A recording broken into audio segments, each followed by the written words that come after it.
देवादिदेव भगवान महादेव शिव और जगत जननी मां जगदम्बा के चरणों में नमन करते हुए मैं यति नरसिंहानंद सरस्वती। आजकल एक बच्ची है, यादव लड़की है, शालिनी यादव, उसका बड़ा वीडियो चल रहा है। वो वीडियो में अपने माता पिता को कहती है, नजर आ रही है कि उसके माता पिता को से खतरा है उसकी जान को, और उसने एक मुसलमान से शादी कर ली है। 6 साल से वो मुसलमान उसे फंसाने के चक्कर में लगा हुआ था। कितने दिनों से? 6 साल से।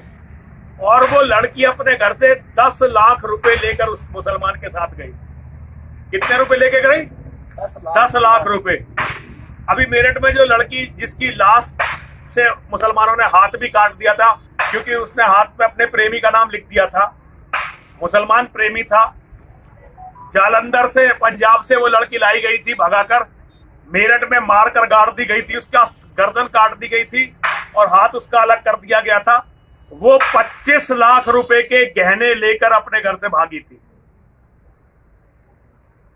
ऐसे कम से कम 1000 केस मैं आपको बता सकता हूं, जहां हिंदू लड़की जब अपने घर से भागती है तो बहुत मोटी रकम या गहने लेकर अपने घर से भागती है। केवल लड़की नहीं, अब तो शादीशुदा औरतें भी भागने लगी हैं।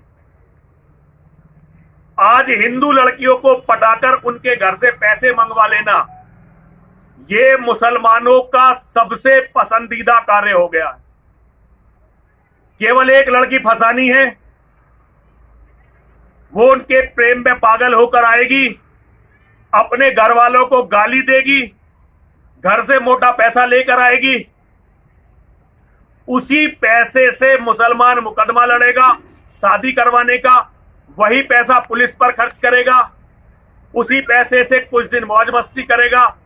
जब वो पैसा खत्म हो जाएगा और लड़की के परिवार से और पैसा मिलने का चांस नहीं रहेगा, तो उस लड़की को या तो बेच देगा या उस लड़की को कत्ल करके जमीन में गाड़ देगा।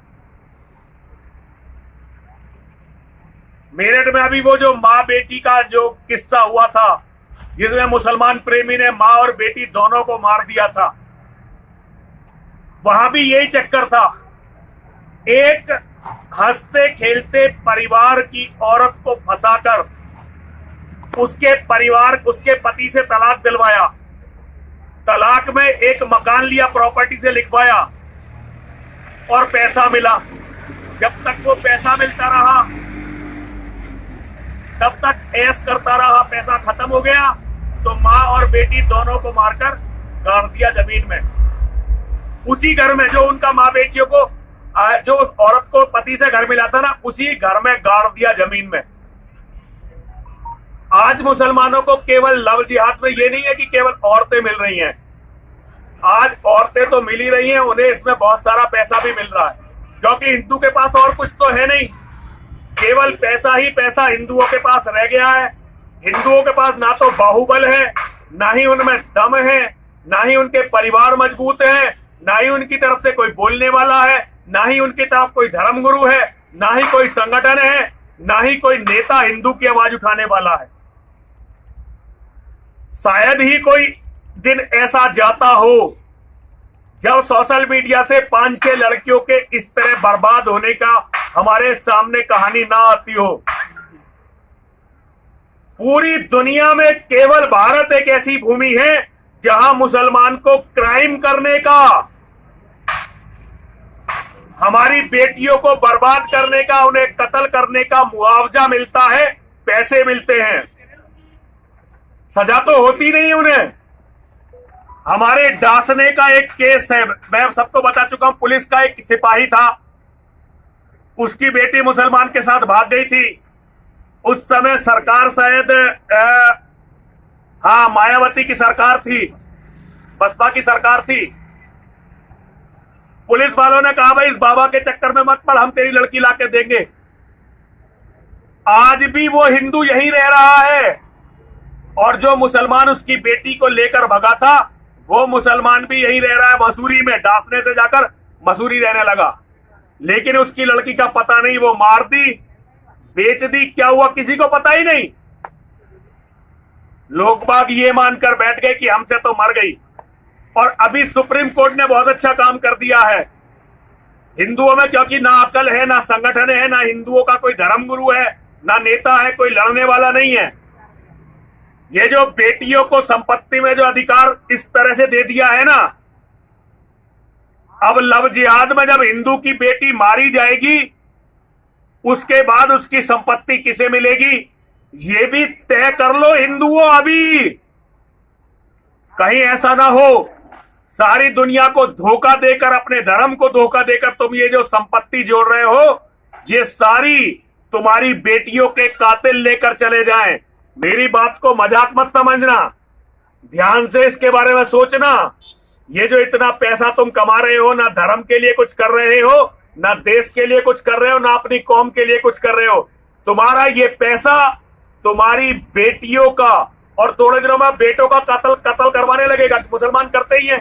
काफिर हिंदू गलीच के घर में 2 बच्चे, एक लड़का एक लड़की, लड़की को भगा के ले जाओ, प्यार में फंसा के लड़के का कत्ल कर दो।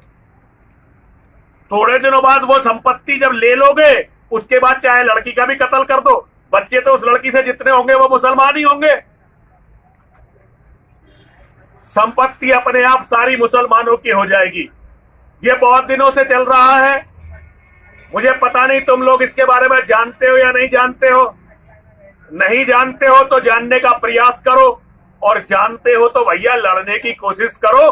कैसे ऐसे मुर्दे की तरह अपनी औरतों को दे रहे हो, अपनी धन संपत्ति, अपना सब कुछ दे रहे हो। सभी मेरे साथ बोलेंगे, बोलिए हर हर महादेव, हर हर महादेव, हर हर महादेव।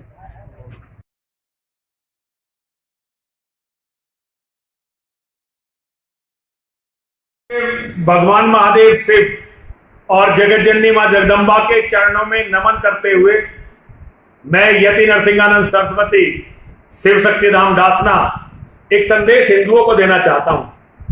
हमारे एक बहुत ही अति प्रिय हमारे एक साथी, हमारे एक शिष्य हैं, छोटा बच्चा है युगल भाटिया, जो बहुत ही अच्छे एडवोकेट हैं। अभी उन्होंने सड़क 2, सड़क 2 ये एक पिक्चर है जिसे महेश भट्ट डायरेक्टर है, जिसका मुकेश भट्ट इसका प्रोड्यूसर है, और इनका बैनर है विशेष फिल्म और फॉक्स स्टार स्टूडियो। इन लोगों ने इसका ट्रेलर जारी किया है। उस ट्रेलर में कई ऐसी चीजें हैं जो हिंदू धर्म को बदनाम करने के लिए प्रयोग की जा रही है। युगल भाटिया जी जो एडवोकेट है, युवा एडवोकेट हैं, उन्होंने इस सब को पूरी दुनिया के सामने लाने के लिए महेश भट्ट को लीगल नोटिस भेजा है। देखिए ये एक बहुत बड़ी अच्छी शुरुआत मैं इसे मान सकता हूं।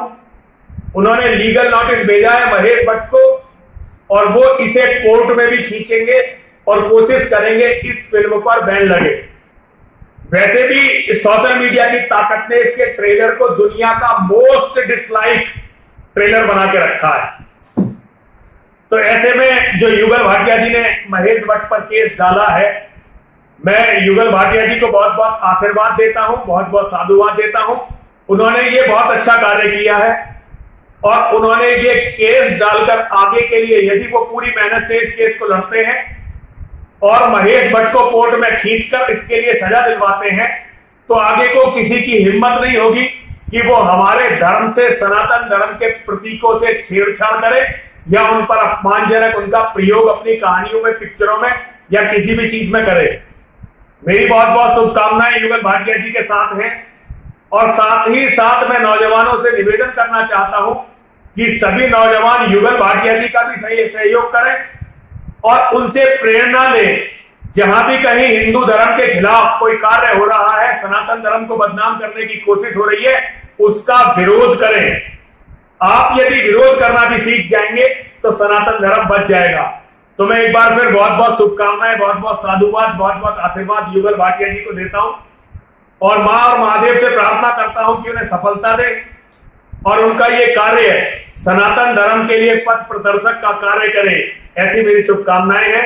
हर हर महादेव, हर हर महादेव, हर हर महादेव।